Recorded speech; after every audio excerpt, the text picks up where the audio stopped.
But first, as it wrestles with a divisive domestic debate over asylum seekers, the Australian government has announced a big boost in refugee numbers. The intake will be lifted by 6,000, the biggest increase in 30 years. Political editor Catherine McGrath. The increased refugee intake was recommended last week by the expert panel led by former Defence Chief Angus Houston. The government says it sends a message to asylum seekers trying to reach Australia. If you stay where you are and you have your claim processed by the United Nations High Commissioner for Refugees, then there are more resettlement places available in Australia. The first part of the plan passed the Parliament last week, allowing the return of offshore processing where asylum seekers are sent to third countries.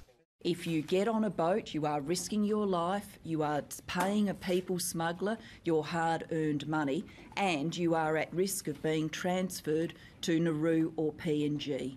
This is very significant. Of course, it's important that we give people the very clear signal that there are better and safer ways available to pursue a better life in Australia, to flee persecution without taking the risky journey to Australia by boat.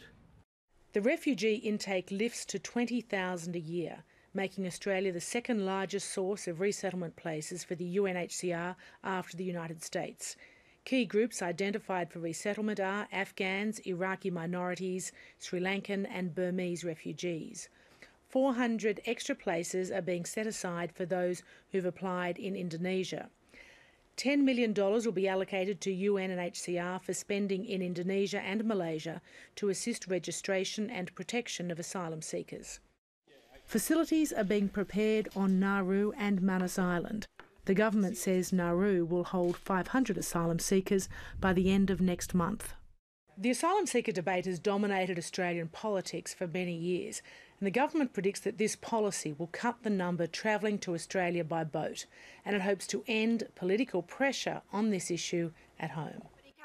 This week, Prime Minister Gillard has faced pressure over her role as a partner in a law firm before she entered politics, and allegations she helped set up a corrupt union slush fund. She's denied any wrongdoing. The Australian newspaper republished a false and highly defamatory claim about my conduct in relation to these matters 17 years ago. It is a claim about me setting up a trust fund.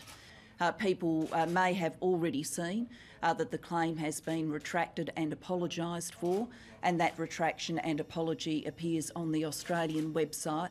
And as Australia prepares for the Asia Century White Paper released next month, a significant debate on Australia's defence policy has begun to gather pace. It was sparked by a new book called The China Choice, Why America Should Share Power, by academic and strategic expert Professor Hugh White.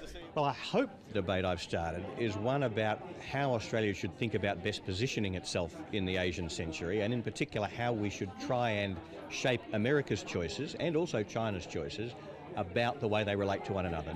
Nothing is more important to Australia's future than that the US and China should get on well. Former Prime Minister Paul Keating has had his say.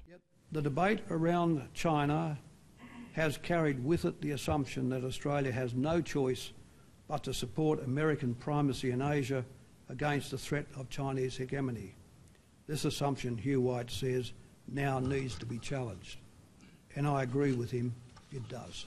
Now, opposition leadership aspirant Malcolm Turnbull has entered the debate. What Hugh is arguing for is that there needs to be a recognition between the two great powers and, of course, the other, medium-sized powers in the region like ourselves, that there is a balance. The days of unchallenged American hegemony in Asia are obviously, have ended. Most in the defence community have an opinion.